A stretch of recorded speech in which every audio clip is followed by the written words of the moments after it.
नमस्कार दोस्तों, आपका आपके YouTube चैनल देसी स्टोरीवर्स पर फिर से स्वागत है एक नई वीडियो के साथ। तो चलो शुरू करें। मुंबई की बारिश और सीएसएमटी स्टेशन का सन्नाटा, ये दोनों जब मिलते हैं तो शहर की रूह कांप उठती है। गवर्नमेंट डेंटल कॉलेज का गर्ल्स हॉस्टल, जो सेंट जॉर्ज हॉस्पिटल कैंपस के पिछले हिस्से में बना था, अपनी पुरानी वास्तुकला के लिए मशहूर था। लेकिन हॉस्टल की लड़कियों के लिए ये इमारत सिर्फ ईंट पत्थर का ढांचा नहीं, बल्कि रात के अंधेरे में करवटें बदलता एक रहस्य थी। हॉस्टल की चौथी मंजिल, रूम नंबर 405, ये वो कमरा था जिसे द वॉच टावर कहा जाता था, क्योंकि इसकी बड़ी बड़ी फ्रेंच खिड़कियों से सीएसएमटी स्टेशन का प्लेटफॉर्म और पटरियों का जाल साफ दिखाई देता था। रात के 1:45 बज रहे थे। कमरे के अंदर टेबल लैंप की पीली रोशनी में अदिति अपनी ओरल पैथोलॉजी की किताबें खोले बैठी थी। बीडीएस फाइनल ईयर की पढ़ाई आसान नहीं थी और अदिति को रात में पढ़ना पसंद था। बाहर मूसलाधार बारिश हो रही थी, जिससे खिड़की के शीशे धुंधले हो गए थे। म्याऊ। अदिति का ध्यान भटका। उसने अपनी कुर्सी घुमाई। उसके कमरे के दरवाजे के पास, जो हल्का सा खुला था, दो हरी आंखें चमक रही थीं। ये हॉस्टल की बिल्लियों में से एक थी, भूरी। इस हॉस्टल में बिल्लियों का राज था। वे आज़ादी से कॉरिडोर में, मेस में और कभी-कभी कमरों में भी घूमती रहती थीं। लड़कियां उन्हें दूध देती थीं, लेकिन आज भूरी का व्यवहार कुछ अलग था। वो अंदर नहीं आ रही थी, बस चौखट पर जमकर बैठी थी, और उसकी नजरें अदिति पर नहीं, बल्कि अदिति के पीछे मौजूद उस बड़ी खिड़की पर टिकी थीं। क्या हुआ भूरी, अंदर आ जा, उसने उसे पुचकारा। लेकिन भूरी ने एक दबी हुई गुर्राने वाली आवाज निकाली। उसके बाल खड़े हो गए थे। उसने खिड़की की तरफ देखकर दोबारा गुर्राया और फिर दुम दबाकर अंधेरे कॉरिडोर में भाग गई। अदिति के माथे पर शिकन आ गई। पागल हो गई है आज, उसने बुदबुदाया और वापस किताब की ओर मुड़ी। लेकिन अब उसका ध्यान पढ़ाई में नहीं लग रहा था। भूरी का वो डरा हुआ चेहरा उसकी आंखों के सामने घूम रहा था। उसने एक गहरी सांस ली और कुर्सी से उठकर खिड़की के पास गई। उसने लैच खोला और खिड़की के पल्ले थोड़े से बाहर की ओर धकेल दिए। ठंडी गीली हवा का एक झोंका उसके चेहरे से टकराया। सामने का नज़ारा डरावना भी था और खूबसूरत भी। सीएसएमटी की हेरिटेज बिल्डिंग पीली रोड लाइट्स में किसी प्राचीन किले जैसी लग रही थी। प्लेटफॉर्म नंबर 1 और 2 बिल्कुल वीरान पड़े थे। दिन भर लाखों लोगों के शोर से गूंजने वाला ये स्टेशन अब मुर्दा घर जैसा शांत था। सिर्फ बारिश की बूंदों के टीन शेड पर गिरने की आवाज आ रही थी। तभी दूर से एक ट्रेन के हॉर्न की आवाज सुनाई दी। पौ पौ। अदिति ने अपनी कलाई घड़ी देखी। 1:52 AM। अजीब है, उसने सोचा। लास्ट लोकल तो 1:40 पर निकल चुकी होती है। ये कौन सी ट्रेन है? आवाज नजदीक आती गई। पटरियों की खड़खड़ गूंजने लगी। अदिति ने देखा कि एक पुरानी सी दिखने वाली लोकल ट्रेन, जिसकी हेडलाइट थोड़ी मध्यम थी, धीरे धीरे प्लेटफॉर्म की तरफ बढ़ रही थी। ट्रेन की रफ्तार बहुत धीमी थी, जैसे कोई बहुत भारी बोझ खींच रही हो। ट्रेन आकर रुकी। बिल्कुल सन्नाटा। अदिति को उम्मीद थी कि ट्रेन से कुछ लोग उतरेंगे, शायद लेट नाइट शिफ्ट वाले कर्मचारी या पुलिस वाले, लेकिन कोई नहीं उतरा। पूरी ट्रेन खाली लग रही थी। डिब्बों के अंदर की लाइटें जल बुझ रही थीं। अदिति ने खिड़की बंद करने ही वाली थी कि उसकी नजर लेडीज कंपार्टमेंट पर पड़ी। वो डिब्बा ठीक उसकी खिड़की की सीध में नीचे था। उस डिब्बे से कोई उतरा। इतनी ऊपर से चेहरा साफ नहीं दिख रहा था, लेकिन वो एक औरत थी। उसने लाल रंग की साड़ी पहन रखी थी, जो बारिश में पूरी तरह भीग चुकी थी। उसके बाल खुले थे और कमर तक लटक रहे थे। वो औरत प्लेटफॉर्म पर उतरकर खड़ी हो गई। उसने ना तो एग्जिट की तरफ देखा, ना ही पुल की तरफ। वो सीधी खड़ी रही, बिल्कुल मूर्ति की तरह। अदिति का दिल जोर से धड़कने लगा। कुछ तो गलत था। उस औरत के खड़े होने के तरीके में कुछ अमानवीय था। उसके हाथ शरीर से एकदम चिपके हुए थे और सिर हल्का सा झुका हुआ था। अचानक उस औरत ने अपनी गर्दन उठाई। अदिति की सांस गले में अटक गई। इतनी दूर और बारिश की धुंध होने के बावजूद अदिति को महसूस हुआ कि वो औरत सीधे ऊपर देख रही है, सीधे रूम नंबर 405 की खिड़की की तरफ। अदिति पीछे हटने की कोशिश कर रही थी, लेकिन पैर जैसे जम गए थे। तभी उस औरत ने अपना दायां हाथ धीरे धीरे ऊपर उठाया और उंगली से अदिति की तरफ इशारा किया। उसी पल हॉस्टल के कॉरिडोर में एक साथ 10-12 बिल्लियों के रोने और चीखने की आवाजें गूंज उठीं। ऐसा लग रहा था जैसे बिल्लियां आपस में लड़ नहीं रही हैं, बल्कि किसी अनदेखी चीज से डर कर चीख रही हैं। अदिति ने घबराकर खिड़की जोर से बंद कर दी और पर्दा गिरा दिया। उसका दिल हथौड़े की तरह सीने में बज रहा था। ये मेरा वहम है, बस नींद की कमी है, उसने खुद को समझाया। उसने कांपते हाथों से पानी की बोतल उठाई और एक घूंट पिया। तभी उसके कानों में एक आवाज आई। ये आवाज बाहर से नहीं थी, ये आवाज कमरे के अंदर से भी नहीं थी। ये आवाज खिड़की के शीशे के उस पार से आ रही थी, चौथी मंजिल पर, जहां कोई चढ़ नहीं सकता, वहां से। ठक ठक ठक, जैसे कोई गीली उंगली से कांच पर दस्तक दे रहा हो। अदिति की हिम्मत जवाब दे गई। उसने धीरे से पर्दे का एक कोना उठाया। बाहर खिड़की के शीशे पर एक हाथ का पंजा छपा हुआ था, एक गीला लाल निशान जो बारिश के पानी का नहीं बल्कि ताजे खून का लग रहा था। और वो पंजा बाहर की तरफ से नहीं, बल्कि ऐसा लग रहा था जैसे कांच के अंदर से उभर रहा हो। तभी उसके कमरे की लाइट चली गई। अंधेरे में अदिति को अपने ठीक पीछे उसके कान के पास एक गीली और ठंडी सांस महसूस हुई और एक फुसफुसाती हुई आवाज आई जो इंसानी गले से नहीं बल्कि किसी गहरे कुएं से निकल रही थी। अगली ट्रेन मेरे लिए नहीं, तुम्हारे लिए आएगी अदिति। वो ठंडी सड़ी हुई सांस अदिति की गर्दन को छू रही थी। अदिति के शरीर का रोम रोम खड़ा हो गया। डर के मारे उसका गला इतना सूख गया था कि चीख भी अलग में ही अटक गई। उसने पूरी ताकत जुटाकर अपनी आंखें बंद की और अपने हाथ में पकड़े मोबाइल की फ्लैशलाइट जला दी। एक झटके में वो पीछे मुड़ी। कोई नहीं था, कमरा खाली था। न कोई लाल साड़ी वाली औरत, न कोई साया, सिर्फ उसकी अपनी परछाई दीवार पर नाच रही थी। लेकिन कमरे का माहौल बदल चुका था। हवा में अब बारिश की ताजगी नहीं थी, बल्कि एक अजीब सी बदबू थी, जैसे बहुत पुराना जमा हुआ गंदा पानी और जंग लगे लोहे की गंध। अदिति का दिल अभी भी तेजी से धड़क रहा था। उसने कांपते हाथों से मोबाइल की रोशनी खिड़की की तरफ घुमाई। पर्दा अभी भी हिला हुआ था और शीशे पर वो खूनी पंजे का निशान अब भी मौजूद था। लेकिन अब वो निशान बदल रहा था। खून की लकीरें नीचे की तरफ बह रही थीं, जैसे शीशा रो रहा हो। तभी कमरे के बंद दरवाजे के बाहर से एक आवाज आई, खुरुच खुरुच, जैसे कोई अपने नाखूनों से लकड़ी का दरवाजा छील रहा हो। अदिति समझ गई कि वो इस कमरे में एक पल भी सुरक्षित नहीं है। उसे भागना होगा। उसने अपनी टेबल से चाबियां उठाई और दरवाजे की तरफ लपकी। जैसे ही उसने दरवाजे का हैंडल घुमाया, उसे महसूस हुआ कि हैंडल बर्फ जैसा ठंडा है। उसने झटका देकर दरवाजा खोला और कॉरिडोर में कूद पड़ी। हॉस्टल का कॉरिडोर, जो आमतौर पर रात में हल्का रोशन रहता था, आज अंधेरे में डूबा था। सिर्फ इमरजेंसी एग्जिट की हरी लाइट दूर चमक रही थी। लेकिन कॉरिडोर खाली नहीं था। अदिति के कदम रुक गए। उसके कमरे 405 से लेकर सीढ़ियों तक जमीन पर बिल्लियां बैठी थीं। एक नहीं, दो नहीं, बल्कि कम से कम 20-25 बिल्लियां। वो सब एक कतार में बैठी थीं, बिल्कुल मूर्तियों की तरह। उन सब की पीठ अदिति की तरफ थी और वो सब उस अंधेरे कोने को घूर रही थीं जहां से सीढ़ियां नीचे जाती थीं। सन्नाटा इतना गहरा था कि अदिति को अपनी धड़कनें सुनाई दे रही थीं। भूरी, अदिति ने धीरे से पुकारा। आवाज सुनते ही सारी बिल्लियां एक साथ पलटी। उनकी आंखें अंधेरे में जुगनू की तरह चमक रही थीं, लेकिन इस बार वे अदिति को देखकर म्याऊं नहीं की। वे सब पीछे हट गईं, दीवार से सट गईं, जैसे अदिति के पास आने से डर रही हो, या शायद अदिति के पीछे जो आ रहा था उससे डर रही थी। तभी कॉरिडोर की टाइल्स पर गीले पैरों के चलने की आवाज आई।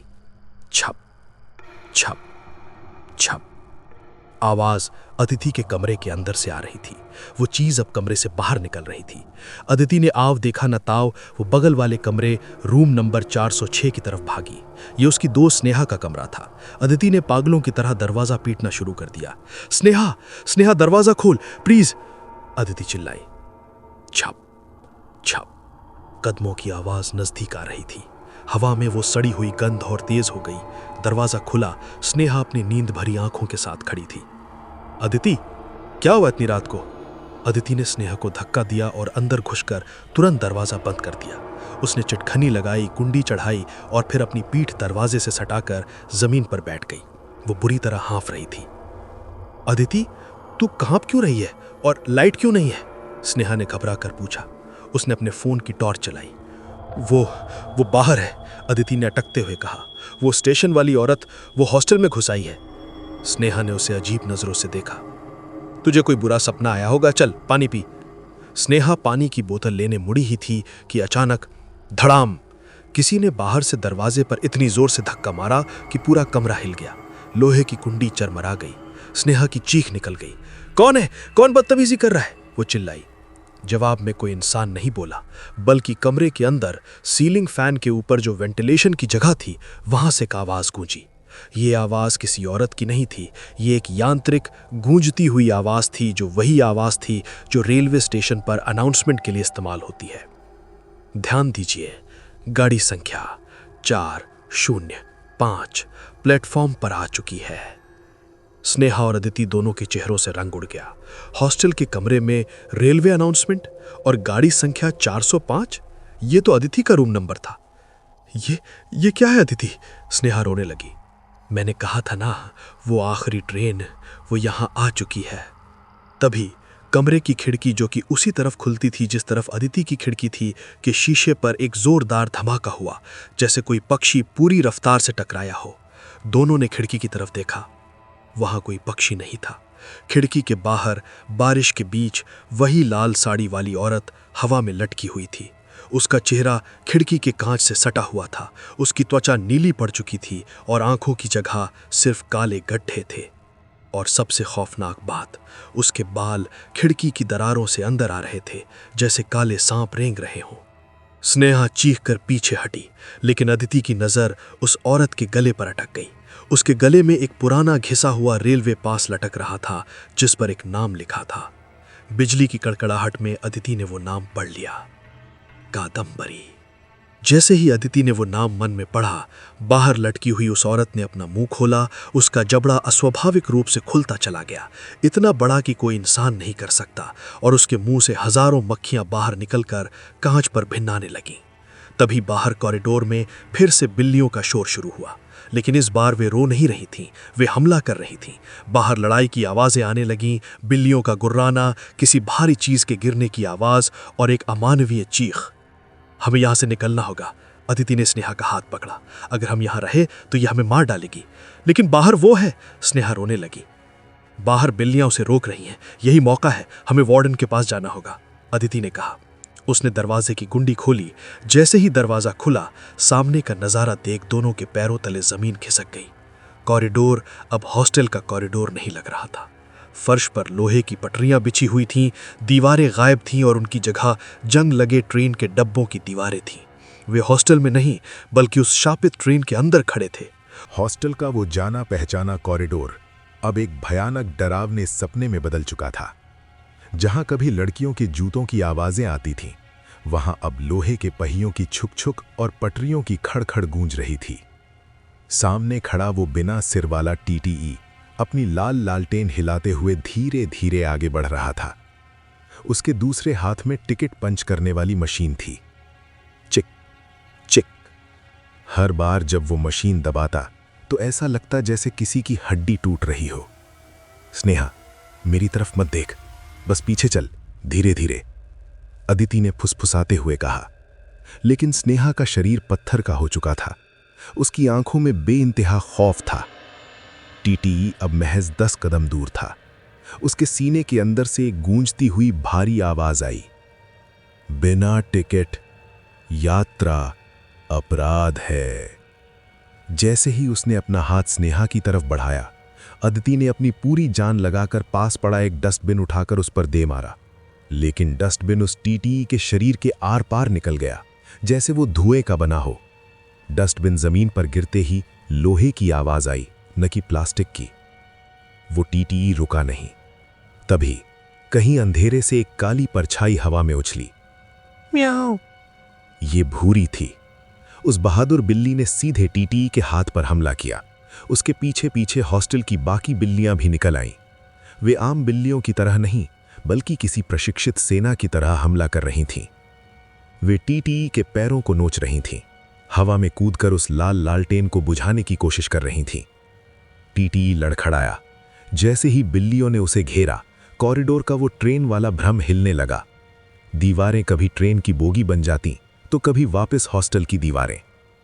भागो, अदिति ने चिल्लाकर स्नेहा का हाथ खींचा। बिल्लियों ने उन्हें कुछ पल का समय दे दिया था। दोनों लड़कियां नंगे पैर सीढ़ियों की तरफ भागीं। हमें नीचे वार्डन के पास जाना है, अदिति ने हाँफते हुए कहा। वे तीसरी मंजिल, फिर दूसरी मंजिल पर पहुंची, लेकिन जैसे ही वे पहली मंजिल की सीढ़ियां उतरकर ग्राउंड फ्लोर की तरफ मुड़ी, दोनों ठिठक गईं। सीढ़ियां खत्म हो चुकी थीं। नीचे कोई ग्राउंड फ्लोर नहीं था। सीढ़ियां सीधे एक रेलवे प्लेटफॉर्म पर उतर रही थीं। ये CSMT का प्लेटफॉर्म नंबर 4 था, लेकिन ये आज का प्लेटफॉर्म नहीं लग रहा था। ये बहुत पुराना था। वहां पीली लाइटें नहीं बल्कि पुराने जमाने के गैस लैंप जल रहे थे। दीवार पर एक पुराना कैलेंडर टंगा था जो हवा में फड़फड़ा रहा था। अदिति ने गौर से देखा। कैलेंडर पर साल लिखा था, जुलाई 1998। हम कहां आ गए हैं? स्नेहा रोते हुए जमीन पर बैठ गई। अदिति का दिमाग तेजी से चल रहा था।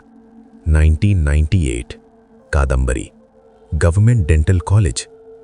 अचानक उसे याद आया, हॉस्टल की लाइब्रेरी में पुरानी ईयर बुक्स रखी होती थी। उसने एक बार 90s के दशक की बैच फोटो देखी थी। कादम्बरी, अदिति बुदबुदाई। वो कोई भूत नहीं, वो इसी कॉलेज की स्टूडेंट थी। तभी प्लेटफॉर्म पर अनाउंसमेंट गूंजी, प्लेटफॉर्म नंबर 4 पर आने वाली लोकल हमेशा के लिए जा रही है। अंधेरे में से वही पुरानी जंग लगी ट्रेन फिर से आती दिखाई दी। इस बार ट्रेन के दरवाजे पर वही लाल साड़ी वाली औरत कादम्बरी खड़ी थी, लेकिन अब वो डरावनी नहीं लग रही थी। उसका चेहरा उदास था और आंखों में आंसू थे। उसने अपना हाथ अदिति की तरफ बढ़ाया। उसके हाथ में एक डायरी थी। अदिति एक सम्मोहन की तरह उसकी ओर खींची चली जा रही थी। अदिति, नहीं, मत जा। स्नेहा ने उसे पकड़ने की कोशिश की, लेकिन अदिति ने स्नेहा का हाथ झटक दिया। उसे महसूस हो रहा था कि कादम्बरी उसे मारना नहीं चाहती, बल्कि कुछ बताना चाहती है। अदिति प्लेटफॉर्म के किनारे तक गई। ट्रेन चल रही थी, लेकिन कादम्बरी ने वो डायरी प्लेटफॉर्म पर फेंक दी और अंधेरे में ओझल हो गई। अदिति ने कांपते हाथों से वो डायरी उठाई।